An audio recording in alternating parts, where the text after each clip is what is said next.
అందరి దగ్గర సరిపోయేంతగా ఆహారము, అందరి దగ్గర సరిపోయేంతగా అన్నము, వాళ్ళు తినడానికి తక్కువ పడకుండా వాళ్ళకు కావాల్సినంతగా ఎప్పుడు దొరుకుతుందో,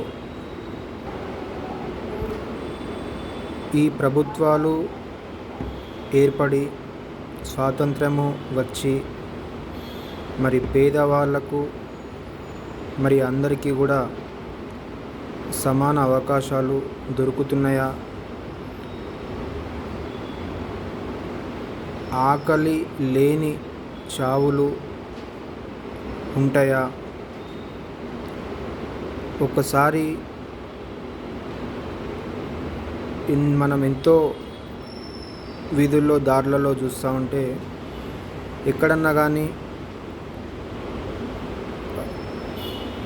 ఏదన్నా అన్నదానము ఏదన్నా చేస్తున్నారు అంటే కొన్ని వందల మంది ఎందరో మంది క్యూ లైన్ కడతారు.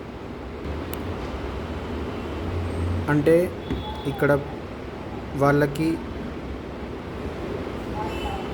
కావాల్సినంత వాళ్ళు తినేటట్లుగా, ఈ ప్రభుత్వాలు వాళ్ళు సంపాదించుకునేటట్లుగా, ఈ విద్య వారికి, ఈ ఉద్యోగాలు, వారి సంపదలు వారికి కావాల్సినంత వారికి ఆరోగ్యంగా ఉండేలా, తినేలా, బతికేలా ఆ రోజులు వస్తాయా?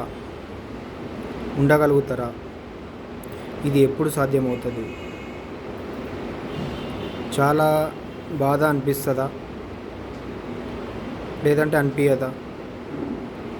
అసలు వాళ్ళ గురించి ఏమని అనుకుంటున్నారు?